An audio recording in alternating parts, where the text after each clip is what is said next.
Kamusta mga kababayan? Alam nyo ba sa mundo ng politika, minsan may mas maingay ang mga spokesperson kaysa sa mga hinintay nating magsalita.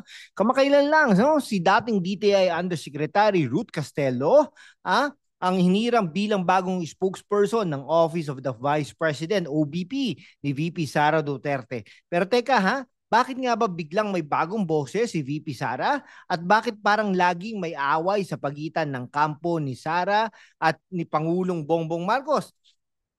Kung ikaw ay nasa Quezon City, Davao o kahit nasa Dubai, Riyadh o Toronto, siguradong nagtataka ka rin ngayong araw. Pag-uusapan natin ang pinakabagong kontrobersiya sa politika ng Pilipinas, ang appointment ni Ruth Castello, kanyang koneksyon kay Vice President Sara at ang mainit na sagutan sa pagitan ng kampo ni Sara at ng Malacanang, partikular na kay Palace Press Officer Claire Castro.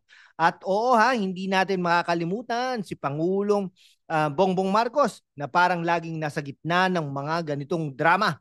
Ang layunin natin, ibigay sa inyo ang isang mas malalim, mas masaya at mas matalinong pagsusuri ng mga isyong ito. Pero para sa kabataan at mga OFW na gustong malaman ang totoo sa likod ng ingay. At habang nandito tayo, target natin ang 100,000 subscribers. Kaya't i-click ang subscribe button, mag-like, mag-comment at mag-share sa mga kaibigan nyo sa Hong Kong, Singapore o kahit sa London. Sa susunod na ilang mga minuto, bibigyan natin kayo ng isang roller coaster ng impormasyon mula sa mga fact-based na breakdown ng mga issue hanggang sa mga satirical takes na siguradong magpapangiti sa inyo Pero bago tayo mag-umpisa, paalala, kung gusto nyong suportahan ang ganitong uri ng content, mag-send ng super thanks please. Ang bawat donasyon ay tumutulong sa amin na magpatuloy, lalo na para sa mga kababayan natin sa Saudi Arabia, UAE, Japan at iba pang parte ng mundo. So let's dive in. Ano ang tunay na kwento sa likod ng appointment ni Ruth Castello at bakit parang lagi may World War II sa pagitan ng Marcos at Duterte camps?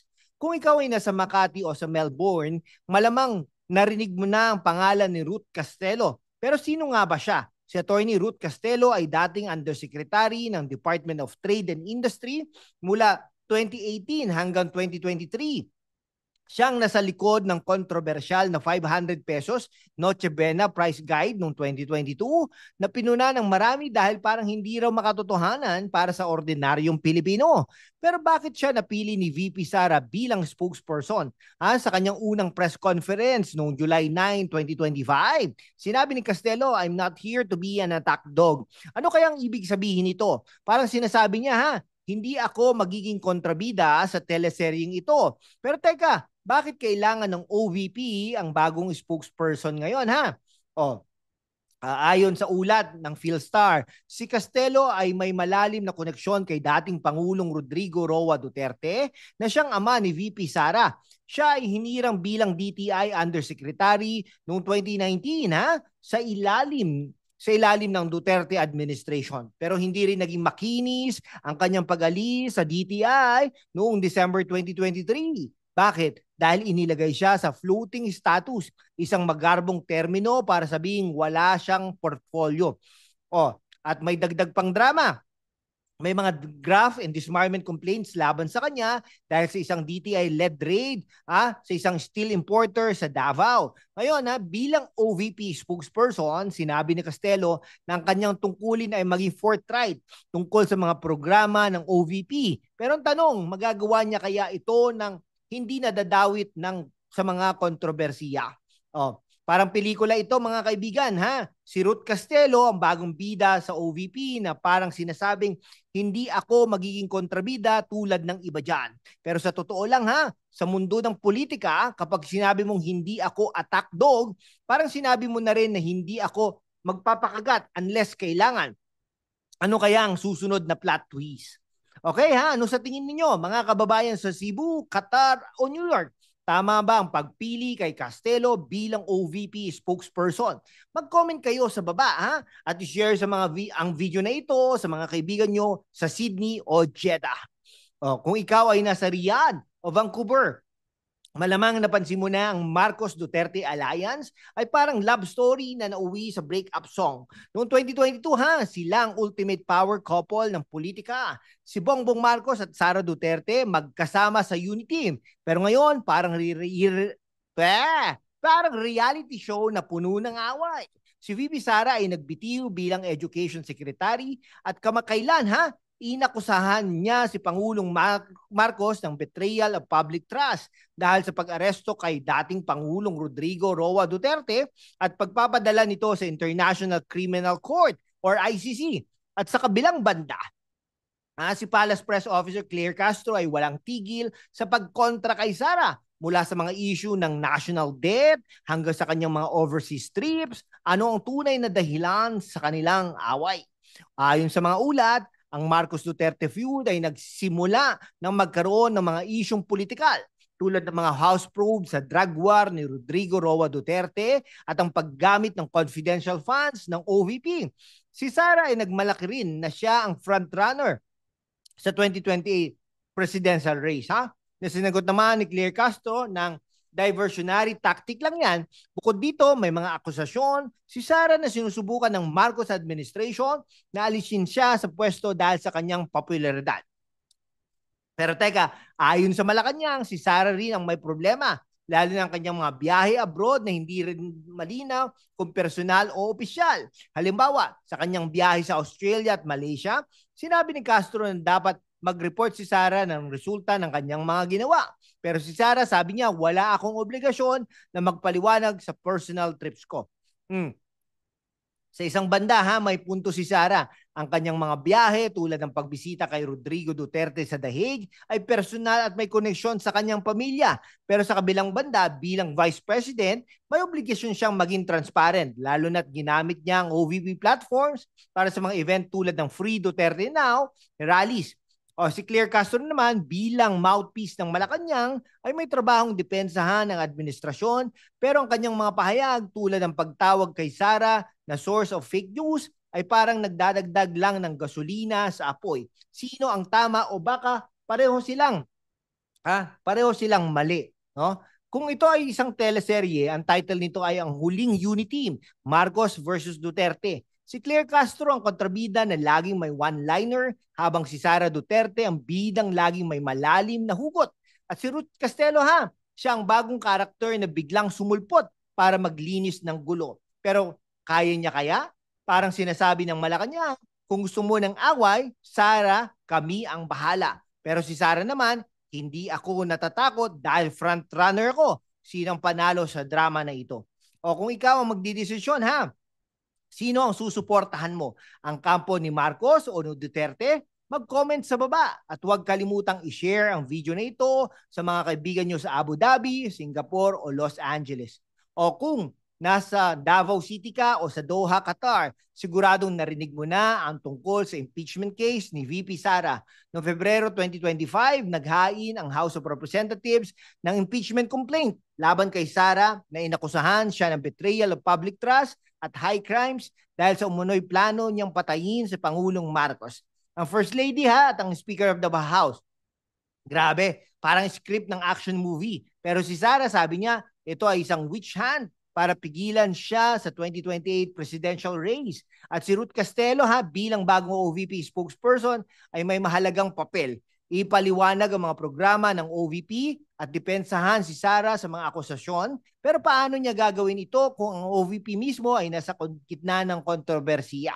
O ayon sa Bloomberg ang impeachment case ni Sara hindi lang tungkol sa kanya. Ito ay bahagi ng mas malaking laban ng Marcos at Duterte families.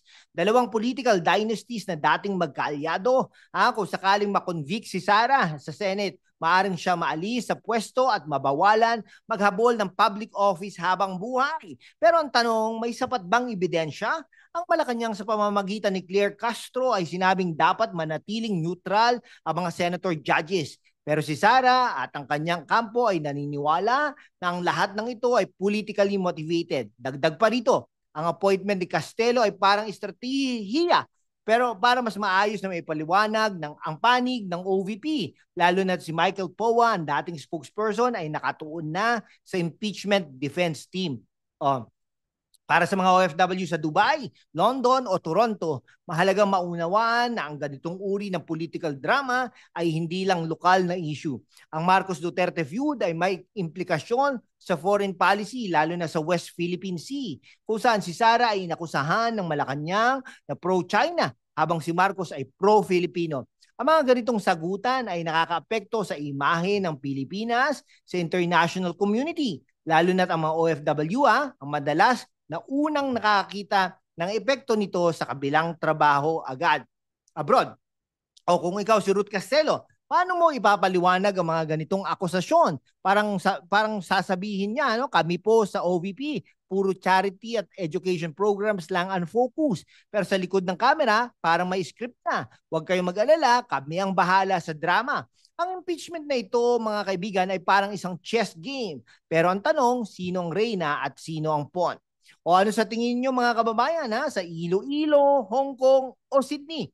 Tama ba ang impeachment case laban kay VP Sara o political vendetta lang ito? I-share ang opinion nyo sa comment section at huwag kalimutang mag-subscribe para sa mas maraming ganitong content. O, kung nasa Singapore ka, Calgary o Zamboanga City, malamang napansin mo na ang media ay malaking player sa mga ganitong political drama. Si Claire Castro bilang Palace Press Officer ay parang DJ na laging may bagong hit laban kay Sara. Pero si Ruth Castelo, siya ang bagong DJ ng OVP na nangangako ng clean at straightforward na mensahe. Pero sa mundo ng social media, kung saan ang mga kabataan at OFW ay laging online, paano natin malalaman kung ano ang totoo? Ang expose halimbawa ay puno ng balita tungkol kay Castelo, pero marami rin ng mga fake news at bias reports. O ayon sa The Washington Post, ang Marcos Duterte feud ay parang tawdry soap opera na may malaking epekto sa politika ng Pilipinas.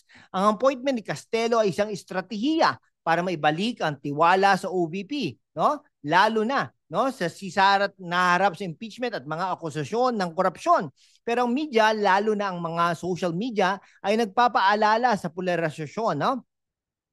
Halimbawa, ang mga expose tungkol kay Castelo ay nagpapakita ng suporta mula sa mga Duterte loyalists. Pero may mga kritiko rin na nagsasabing ito ay isa pang hakbang para protektahan ang Duterte brand. O kung politika ay isang laro, ang media, ang referee na laging may bias calls, si Claire Castro, parang laging may megaphone. Habang si Ruth Castelo ay bagong salta na may mikropono pa lang. Pero ang tunay na tanong, sino ang mananalo sa puso ng mga Pilipino? Ang Marcos camp, ang Duterte camp, o ang Mema sa X?